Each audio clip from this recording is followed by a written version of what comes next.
혹시 자식에게 전화를 걸었다가 엄마, 지금 바빠. 나중에 전화할게라는 말에 하루 종일 마음이 무거웠던 적 있으신가요? 배우자의 차가운 한마디에 밤새 잠을 설쳤던 기억은요? 이미 떠난 사람을 생각하며 왜 그랬을까? 내가 뭘 잘못했을까? 되묻던 순간들 말입니다. 당신만 그런 게 아닙니다. 200년 전 조선의 한 선비도 똑같은 고민을 했습니다. 그의 이름은 정약용. 유배지 강진에서 18년을 보내며 세상과 단절된 채 살아야 했던 사람입니다. 어느 날 정약용은 멀리 떨어진 아들에게 편지를 씁니다. 아들이 걱정됩니다. 잘 지내는지, 건강한지, 혹시 아버지를 원망하지는 않는지. 하지만 그는 붓을 들고 이렇게 씁니다. 마음이 무거우면 인생도 무거워진다. 지금 네가 할 수 없는 걸 붙잡고 괴로워하지 마라. 그것은 미래의 무게만 늘릴 뿐이다. 편지를 쓰면서 정약용은 깨달았을 것입니다. 이 말은 아들에게만 필요한 게 아니라 자기 자신에게도 필요하다는 것을요. 유배지에서 그가 가장 먼저 다스린 것은 그가 처한 상황이 아니었습니다. 마음이었습니다. 돌아갈 수 없는 과거, 통제할 수 없는 미래, 바꿀 수 없는 타인. 이 모든 것을 움켜쥐려 할수록 마음만 더 무거워졌으니까요. 그래서 그는 선택했습니다. 내려놓기로, 억지로 붙잡지 않기로, 있는 듯 없는 듯 살기로. 그렇게 18년이 흘렀습니다. 놀라운 것은 그 시간 동안 그가 500여 권의 책을 남겼다는 사실입니다. 집착을 내려놓자 손이 자유로워졌고 오히려 더 많은 것을 이룰 수 있었습니다. 오늘 우리는 정약용이 유배지에서 발견한 그 지혜를 함께 걸어가 보려 합니다. 집착을 버린다는 것이 무엇인지, 있는 듯 없는 듯 산다는 것이 왜 지혜인지, 그리고 그것이 당신의 남은 인생을 어떻게 바꾸는지 조용한 호흡으로 천천히 살펴보겠습니다. 지금 이 순간 당신의 마음이 조금이라도 가벼워지길 바라며 이 여정을 시작합니다. 나이가 들수록 이상한 일이 벌어집니다. 분명히 세월이 흐르면서 마음이 단단해져야 할 것 같은데 오히려 그 반대입니다. 작은 말에도 쉽게 상처받고 사소한 변화에도 불안해집니다. 젊었을 때는 대수롭지 않게 넘겼던 일들이 이제는 마음 한구석에 무겁게 자리 잡습니다. 왜 그럴까요? 나이가 들수록 놓아야 할 것들은 많아지는데 마음은 오히려 더 많은 것을 붙잡으려 하기 때문입니다. 60대, 70대를 넘어서면서 우리는 많은 것을 경험합니다. 쌓아온 것도 많고 지켜온 것도 많습니다. 버틴 시간만큼 애착이 생기고 함께한 세월만큼 놓기가 어려워집니다. 자식을 키우느라 바쳤던 시간, 배우자와 함께 만들어온 일상, 친구들과 나눴던 추억, 한때 빛났던 건강과 젊음, 이 모든 것이 한때는 당연히 내 곁에 있었습니다. 그런데 어느 순간부터 하나둘 변하기 시작합니다. 자식은 멀어지고, 배우자는 예전 같지 않고, 친구는 연락이 뜸해지고, 몸은 말을 듣지 않습니다. 그때 우리는 붙잡기 시작합니다. 자식에게 전화를 더 자주 걸게 됩니다. 배우자의 작은 변화에도 예민하게 반응합니다. 친구에게 먼저 연락하고 건강을 회복하려 했습니다. 그런데 이상합니다. 애쓸수록 관계는 더 멀어지고 손에 쥘수록 빠져나갑니다. 정약용은 이렇게 말했습니다. 사람은 자신에게 편리한 것을 쫓는다. 내 착함이 상대에게 편리하면 그는 나를 버리지 않지만 그 착함이 불편해지는 순간 사람은 떠난다. 차가운 말처럼 들리지만 이것이 진실입니다. 우리가 붙잡고 있는 것의 정체는 대부분 이미 흘러가 버린 것들입니다. 과거의 관계, 지나간 시간, 돌아오지 않는 건강. 하지만 마음은 그것을 인정하지 못합니다. 왜냐하면 그것이 내 삶이 일부였기 때문입니다. 문제는 여기서 시작됩니다. 집착은 처음엔 사랑처럼 보입니다.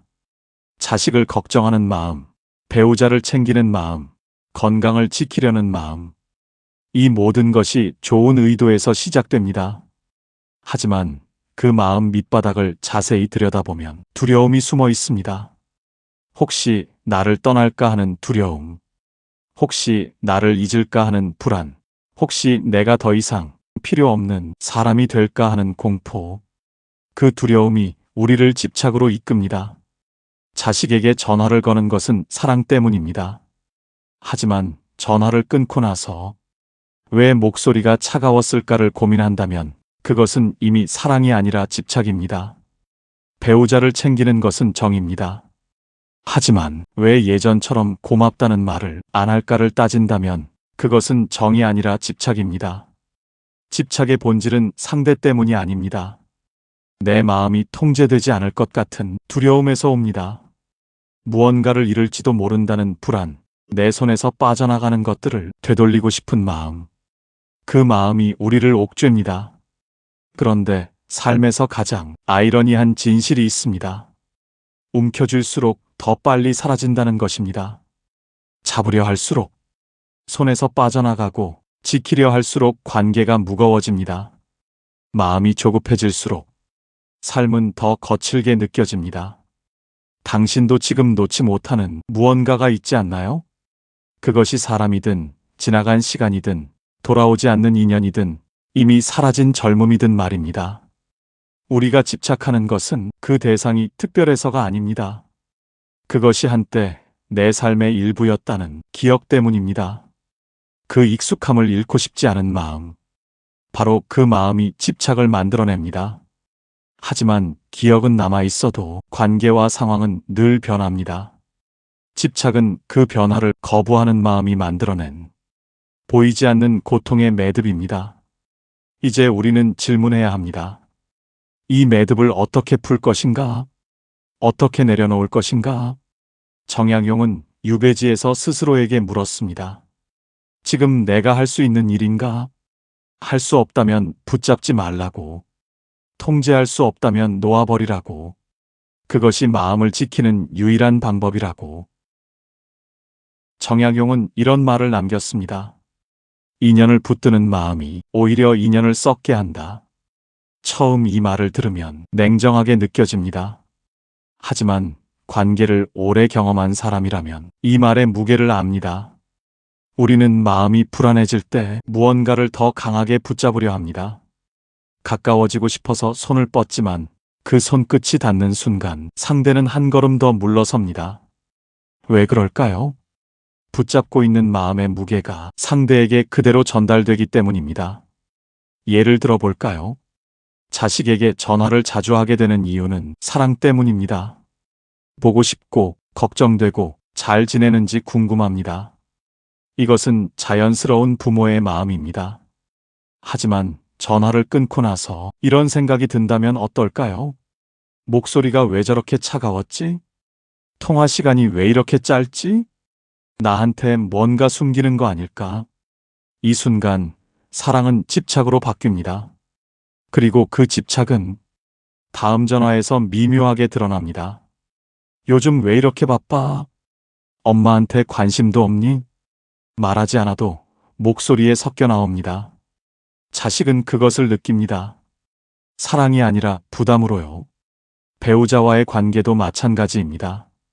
수십 년을 함께 살았습니다.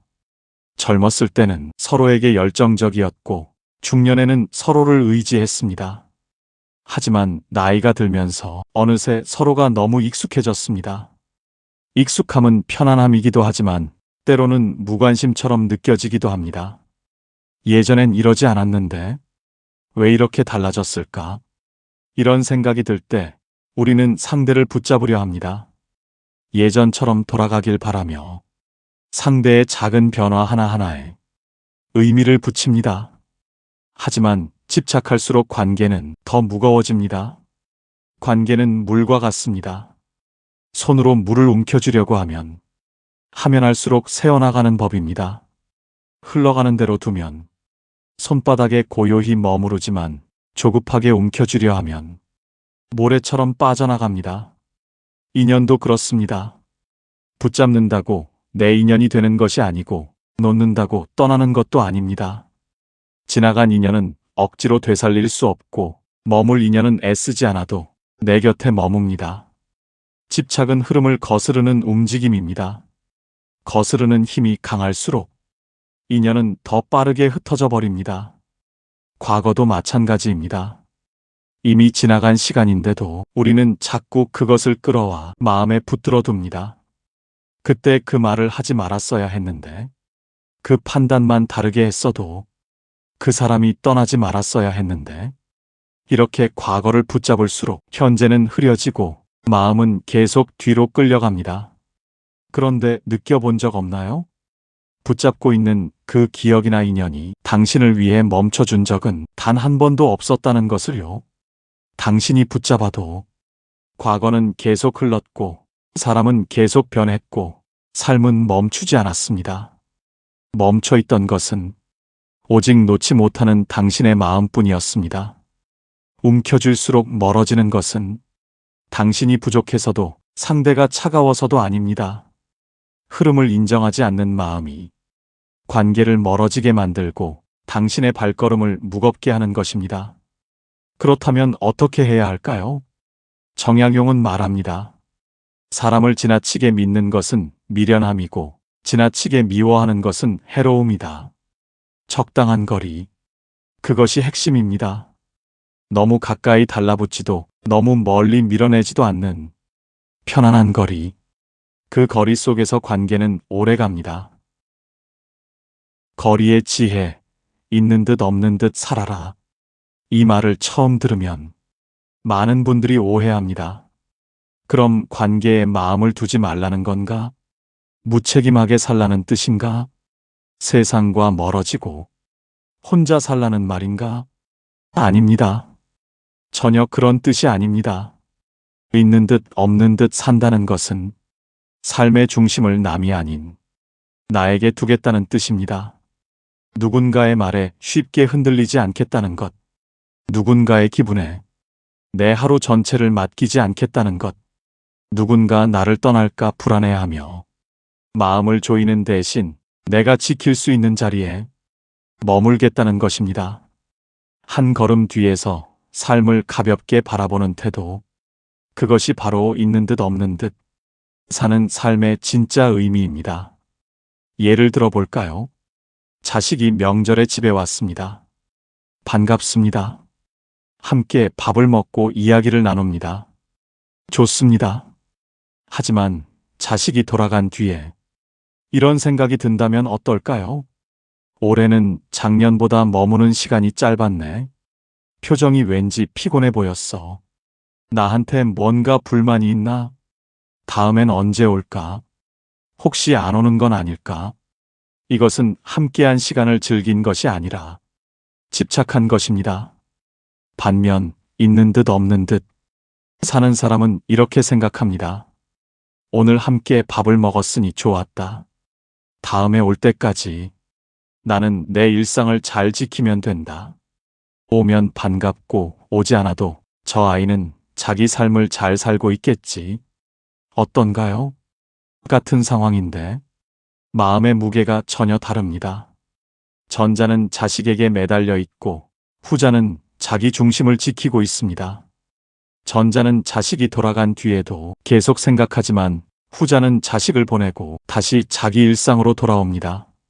정약용은 유배지에서 이것을 체득했습니다. 자식들과 멀리 떨어져 있습니다. 편지로만 소식을 주고받습니다. 그리워합니다. 하지만 그리움에 매달리지 않습니다. 대신 자신이 할 수 있는 것에 집중합니다. 책을 읽고 글을 쓰고 제자를 가르칩니다. 자식들이 아버지를 잊을까봐 불안해하지 않습니다. 자식들이 편지를 보내지 않아도 원망하지 않습니다. 그저 자기 자리에서 최선을 다합니다. 그 결과 18년 동안 방대한 저작을 남깁니다. 마음이 자유로워지자 손이 움직였고 집착이 사라지자 오히려 더 많은 것을 이룰 수 있었습니다. 사람과의 관계도 마찬가지입니다. 너무 가까이 다가가면 상대는 숨을 쉬기 어려워집니다. 너무 멀어지면 정으로 이어지는 실이 끊어집니다. 중요한 건 거리입니다.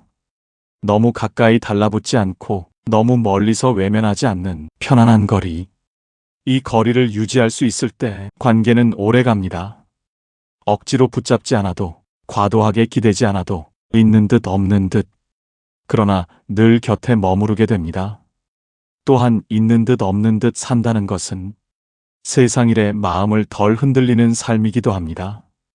누가 나를 어떻게 생각하는지, 내가 한 말이 어떻게 평가될지, 누군가의 표정 하나에 의미를 붙이지 않는 것.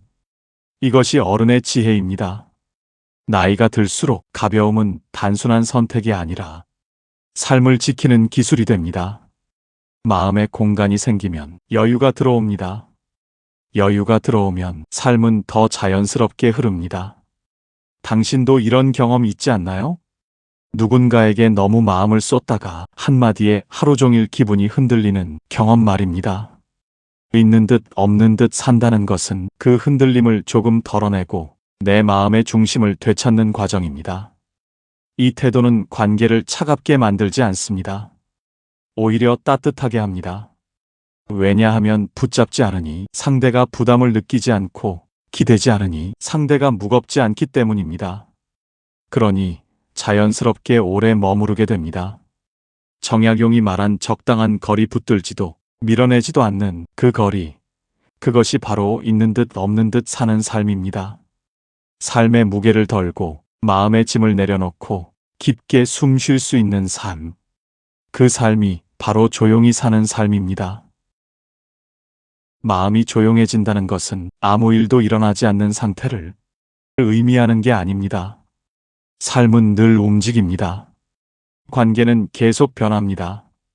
내 주변의 세상은 멈추지 않습니다. 그 속에서도 흔들리지 않는 고요한 중심이 생겨나는 것. 그것이 진짜 평화입니다.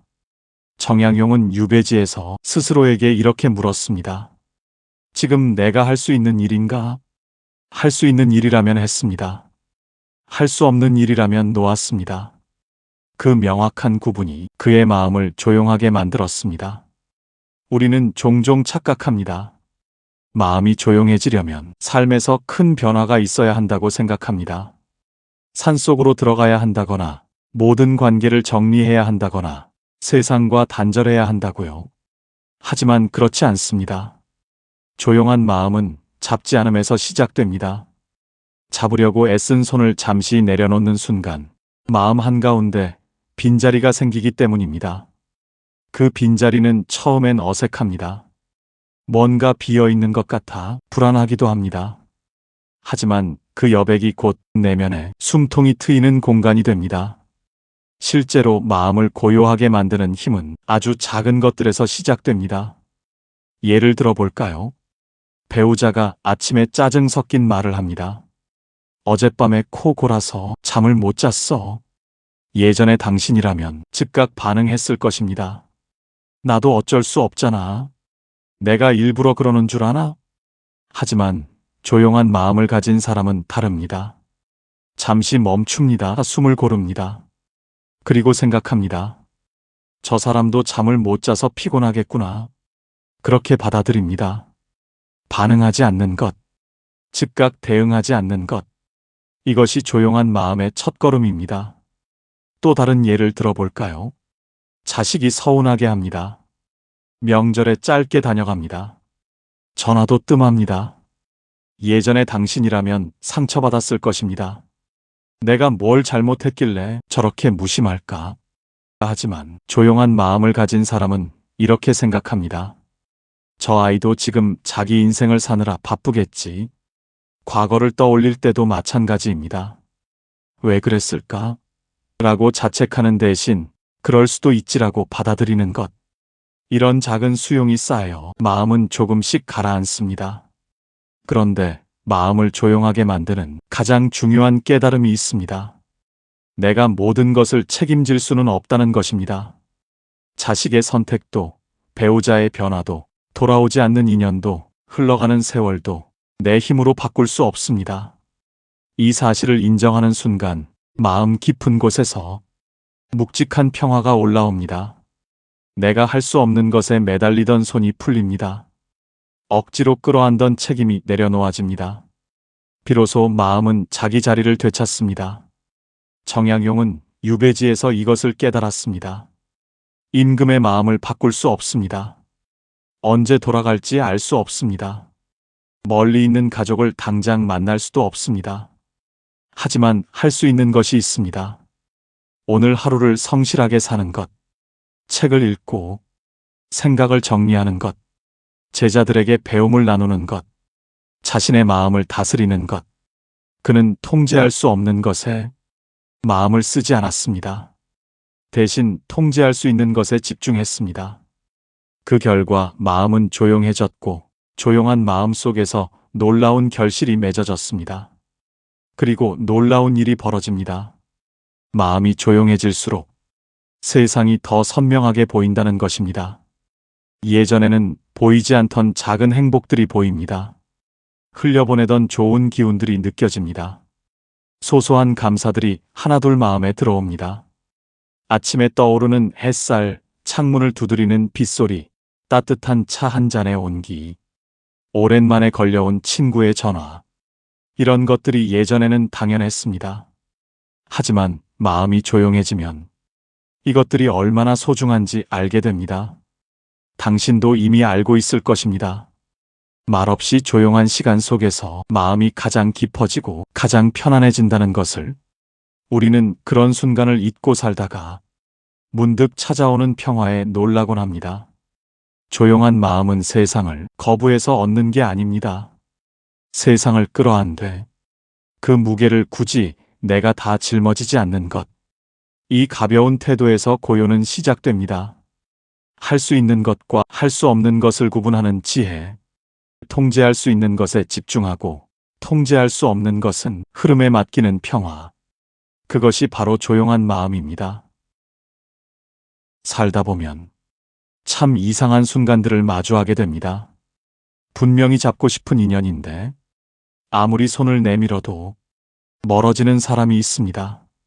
반대로 애써 신경 쓰지 않아도 조용히 곁을 지켜주는 사람도 있습니다. 우리는 이 둘의 차이를 이해하지 못한 채 마음속에 오래 묻어두고 살아갑니다. 많은 사람들이 하는 실수가 있습니다. 인연을 내가 조절할 수 있는 것으로 생각한다는 점입니다. 좋은 관계는 노력으로 만들어진다고 믿습니다. 멀어지는 관계는 붙잡으면 돌아올 것이라 생각합니다. 하지만 인연은 사람의 의지로 움직이는 게 아닙니다. 인연은 흐름으로 움직입니다. 강물이 흘러가듯 바람이 방향을 바꾸듯 인연도 때가 되면 자연스럽게 흘러갑니다. 60대, 70대를 넘어서면서 우리는 이 흐름을 더 깊이 경험하게 됩니다. 오래 함께하리라 생각했던 사람이 예상보다 빨리 곁을 떠나기도 합니다. 반대로 미처 신경 쓰지 않았던 사람이 뜻밖의 마음의 버팀목이 되기도 합니다. 우리는 이 흐름을 억지로 바꿀 수 없습니다. 자식과의 관계를 생각해 보십시오. 부모는 늘 자식을 위해 애쓰고 마음을 씁니다. 하지만 자식은 자기 인생 속에서 자기만의 속도로 살아갑니다. 한 걸음 느린 부모의 시간과 앞만 보고 달려가는 자식의 시간이 같을 수는 없습니다. 이 간극을 억지로 좁히려 하면 마음은 더 힘들어집니다. 전화를 자주 걸어봐도 자식은 바쁩니다. 명절에 와도 짧게 머물다 갑니다. 예전처럼 오래 이야기하지 않습니다. 부모는 섭섭합니다. 나를 잊은 건 아닐까? 나한테 더 이상 관심이 없는 걸까? 하지만 진실은 다릅니다. 자식은 부모를 잊은 게 아닙니다. 다만 자기 삶을 사느라 바쁠 뿐입니다. 그것이 인연의 흐름입니다. 부모와 자식 사이에도 거리가 생기는 것은 자연스러운 일입니다. 정약용은 아들에게 이렇게 편지를 썼습니다. 우리는 살아가며 수없이 많은 용서를 받았다. 그러니 타인에게도 관대하라. 자식이 바빠서 연락을 못하는 것도 용서해야 합니다. 배우자가 예전 같지 않은 것도 받아들여야 합니다. 친구가 멀어진 것도 이해해야 합니다. 그것이 인연의 흐름이니까요. 떠난 인연도 마찬가지입니다. 대부분의 상처는 떠났기 때문이 아니라 떠난 이유를 끝까지 이해하려는 마음에서 옵니다. 왜 그랬을까? 무슨 뜻이었을까? 내가 무엇을 잘못했을까? 하지만 진실은 상대도 설명하지 못하는 감정이 있었다는 것입니다. 누구의 잘못도 아닙니다. 그냥 흐름이 그리 흘렀던 것입니다. 억지로 붙잡아야 하는 인연은 원래 내 인연이 아닙니다. 자연스럽게 이어지고 억지로 힘을 주지 않아도 조용히 곁에 머무르는 인연이 진짜 내 인연입니다. 이 사실을 깨달으면 마음의 짐이 절반은 내려갑니다. 당신의 마음속에 지금 붙잡고 있는 사람이 있나요? 돌아오지 않는 인연을 기다리고 있나요? 그렇다면 이렇게 스스로에게 물어보면 좋습니다. 그 인연은 정말로 내가 노력한다고 해결될 문제인가? 아니면 이미 흐름이 끝난 인연을 내 마음만 놓지 못하고 있는 것인가? 놓아야 하는 인연을 붙잡고 있으면 새로운 인연이 들어올 자리가 없습니다. 머물 사람은 적당한 거리에서 손을 놓아도 다시 내 곁으로 돌아옵니다. 그리고 떠날 사람은 마음을 조여 붙잡아도 결국 제 길로 흘러갑니다. 정약용은 유배지에서 많은 인연을 잃었습니다. 왕의 총애도 잃었고 정치적 동료들도 멀어졌고 가족과도 헤어져야 했습니다. 하지만 그는 떠난 인연을 붙잡지 않았습니다. 대신 남은 인연에 집중했습니다. 제자들을 가르쳤고 지역 주민들과 소통했고 편지로 가족과 마음을 나눴습니다. 떠난 인연을 원망하지 않았고 남은 인연에 감사했습니다. 그 태도가 그를 지켰습니다. 있는 듯 없는 듯 산다는 것은 이 흐름을 받아들이는 것에서 시작됩니다. 억지로 인연을 움직이려 하지 않고 인연의 흐름이 어느 방향으로 흘러가는지 그저 조용히 바라보는 것입니다. 물은 스스로 흘러가고 인연은 스스로 방향을 잡습니다. 삶은 원래 그렇게 흘러가는 것인데 우리는 그 자연스러움을 너무 잊고 살아왔습니다. 머물 인연은 머물고 떠날 인연은 떠납니다. 그것이 인연의 법칙입니다. 놓는다는 것은 포기하거나 버린다는 뜻이 아닙니다.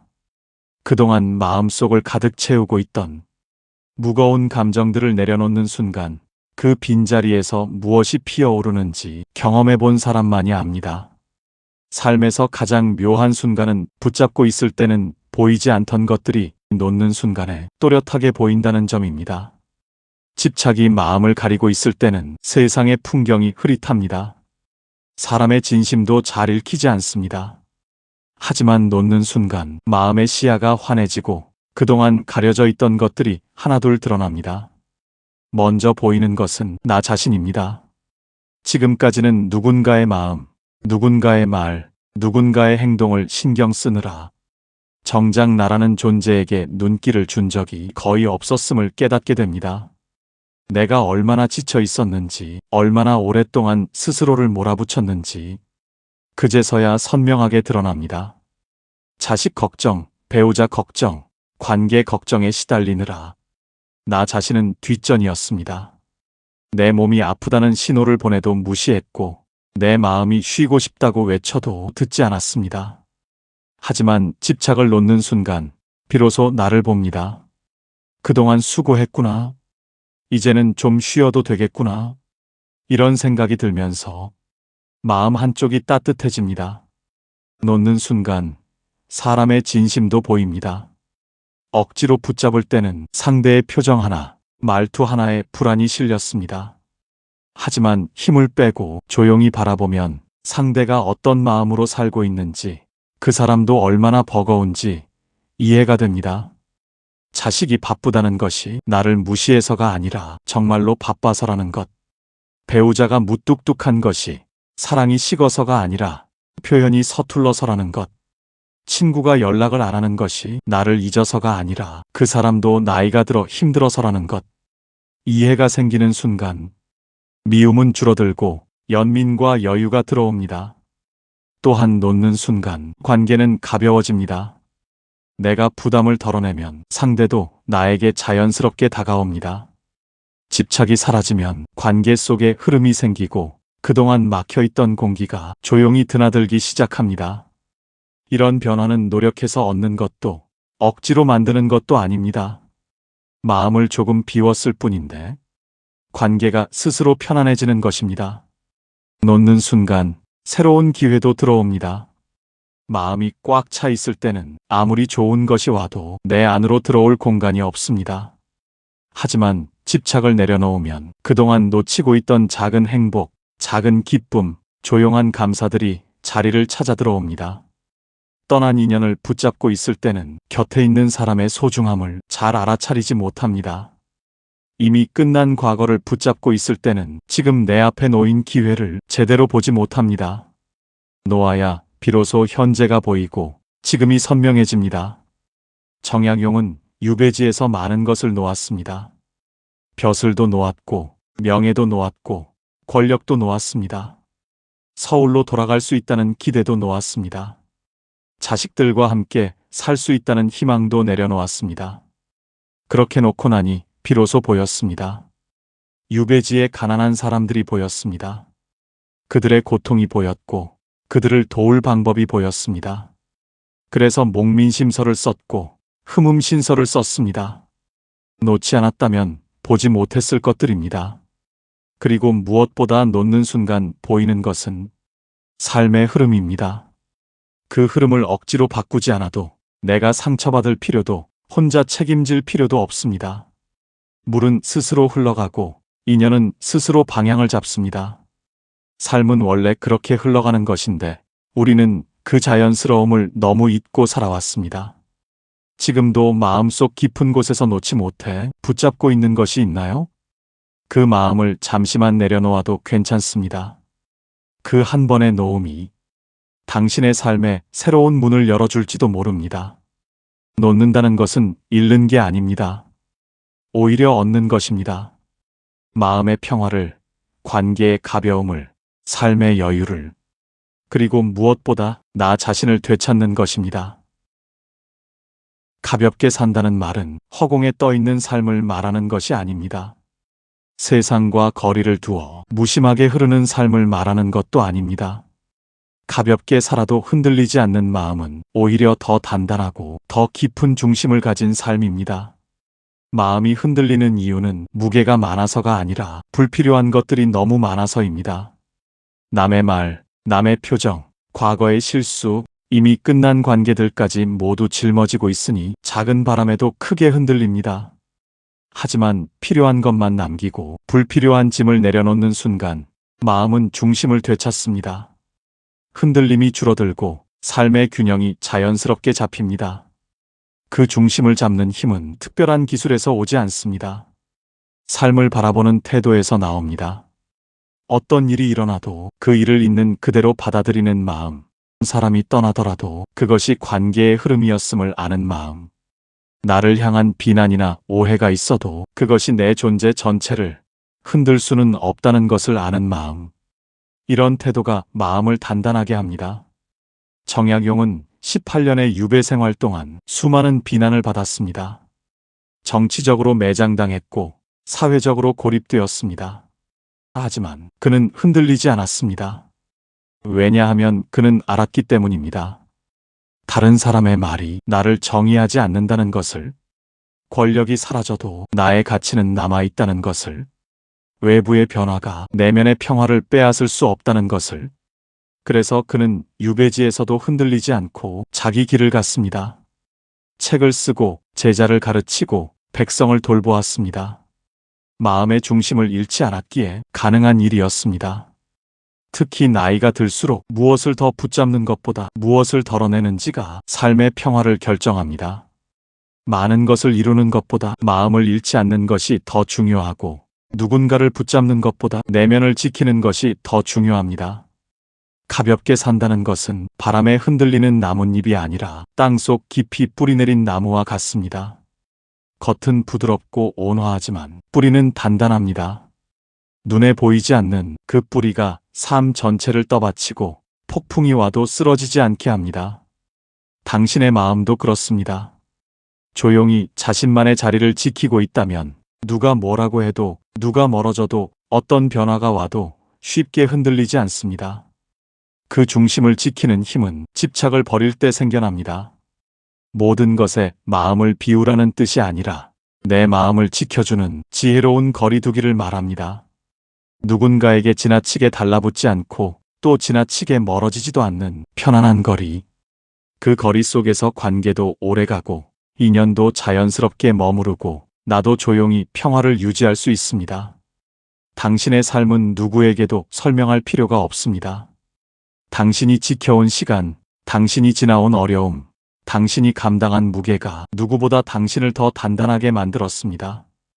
이제는 그 무게 위에 가벼운 마음을 얹을 때입니다. 집착을 내려놓고 흐르는 대로 살아도 괜찮습니다. 오히려 그런 삶이 가장 고요하고 가장 단단하며 가장 지혜로운 삶입니다. 정약용은 유배에서 풀려나 고향으로 돌아간 뒤에도 여전히 책을 썼습니다. 그가 마지막으로 강조한 것은 무엇이었을까요? 마음을 다스리고 성품을 기르는 일이 가장 중요하다. 권력도 명예도 재산도 아니었습니다. 마음이었습니다. 그는 18년의 유배 생활을 통해 깨달았습니다. 세상의 모든 것은 변하지만 마음만은 스스로 지킬 수 있다는 것을, 집착을 내려놓으면 오히려 더 많은 것을 얻을 수 있다는 것을. 200년이 지난 지금 그의 가르침은 여전히 유효합니다. 오늘 이 시간을 마무리하며 당신의 마음이 조금은 가벼워지길 바랍니다. 내려놓는다는 것이 결국은 나를 지키는 일임을, 집착을 버리는 것이 사랑을 버리는 게 아니라 더 건강한 사랑을 하는 것임을, 있는 듯 없는 듯 산다는 것이 무관심이 아니라 지혜로운 거리두기임을 이제는 당신의 삶에서 조용히 느껴보길 바랍니다. 지금 당신이 붙잡고 있는 것이 있다면 오늘 하루만이라도 잠시 내려놓아 보는 건 어떨까요? 그 한 번의 놓음이 당신의 남은 인생을 얼마나 가볍게 만들어줄지 직접 경험해 보시길 바랍니다. 집착하지 마십시오. 모든 것은 때가 있습니다. 있는 듯 없는 듯 사십시오. 그것이 정약용이 유배지에서 발견한 지혜이자 우리가 오늘 함께 걸어온 여정의 끝입니다. 당신의 마음이 고요하길, 당신의 삶이 가벼우길, 당신의 남은 날들이 평화롭길 바랍니다. 오늘 이 이야기가 당신의 마음에 작은 위로가 되었다면 구독 버튼을 눌러 함께 해주세요. 그리고 좋아요 한 번으로 당신의 마음을 표현해 주신다면 더 많은 분들께 이 평화로운 메시지를 전할 수 있습니다. 알림 설정까지 해두시면 다음에도 조용한 지혜의 이야기로 당신을 찾아뵙겠습니다. 당신의 하루가 고요하고 평안하길 바랍니다. 감사합니다.